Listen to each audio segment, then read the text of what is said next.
বছর জুড়ে যাদের ব্যস্ততা থাকে রান্না নিয়ে, একটি দিন তাই নিজেদের মতো করে করছেন উদযাপন।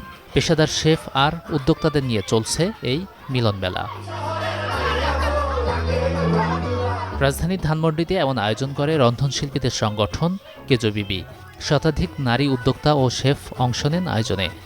এই ধরনের প্রোগ্রামগুলোয় আসলে কি হয়, আমাদের অনেকটা মাইন্ড রিলিফ হয়। দেখা যায় যে আমরা সবার সাথে, সব রাঁধুনিদের সাথে একত্রে একটা সম্মেলনের মতো সবার সাথে দেখা সাক্ষাৎ হয়। সবার সঙ্গে আজকে আমরা কথা বলবো এবং কে কোন কাজ করে একজন একজনের সাথে পরিচিত হব এবং তাদেরকে অন্যান্য যে রন্ধনশিল্পী এবং রাঁধুনি এবং নারী উদ্যোক্তাদের নিয়ে আজকে আমাদের এই প্রোগ্রাম। তো এখানে আমরা আসলে রন্ধনশিল্পী যারা, তারা কিভাবে কে কী কাজ করে, কিভাবে করলে আরও বেশি এগিয়ে যাবে। এক একজনের সাথে বহু বছর পর দেখা হয়েছে, সবাই একটা প্রতিষ্ঠিত জায়গায় আছে। এটা আসলে আনন্দদায়ক এবং ভালো লাগার মতো একটা প্রোগ্রাম হলো। আলোচনা, অভিজ্ঞতা বিনিময় আর নিজেদের মধ্যে সংযোগ স্থাপন, যা ভবিষ্যতের পথ চলাকে সহজ করবে বলে মনে করেন আয়োজকরা। ঢালাইয়ের সেরা প্রিমিয়ার সিমেন্ট।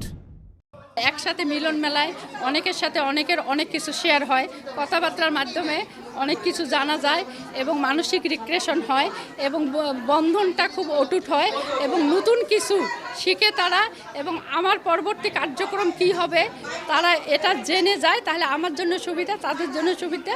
আমাদের গ্রুপটা অনেক বড় করার ইচ্ছা এবং অনেক বড় সেটা কাজের মধ্য দিয়ে, কোনো আড্ডাবাজির মধ্যে দিয়ে যেন নলেজ আমরা অর্জন করতে পারি, এই চিন্তা ভাবনা করে।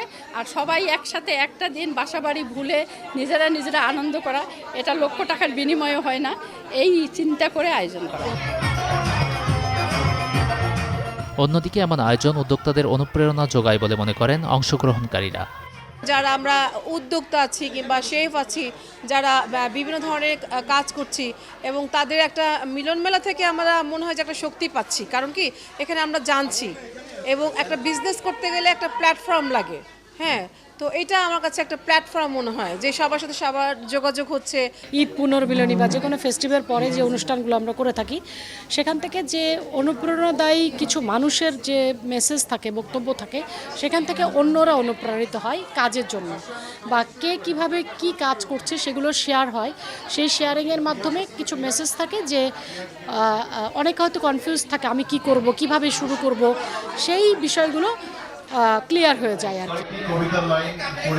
প্রিয়জন আর পরিবারের সহযোগিতায় যারা খুঁজে পেয়েছেন সফলতার পথ, নানা ধরনের প্রতিবন্ধকতা পেরিয়ে যারা পৌঁছেছেন কাঙ্ক্ষিত লক্ষ্যে, এমন অনেকেই অনুপ্রেরণা জুগিয়েছেন এই আয়োজনে। গাজী আনিস, চ্যানেল 24, ঢাকা।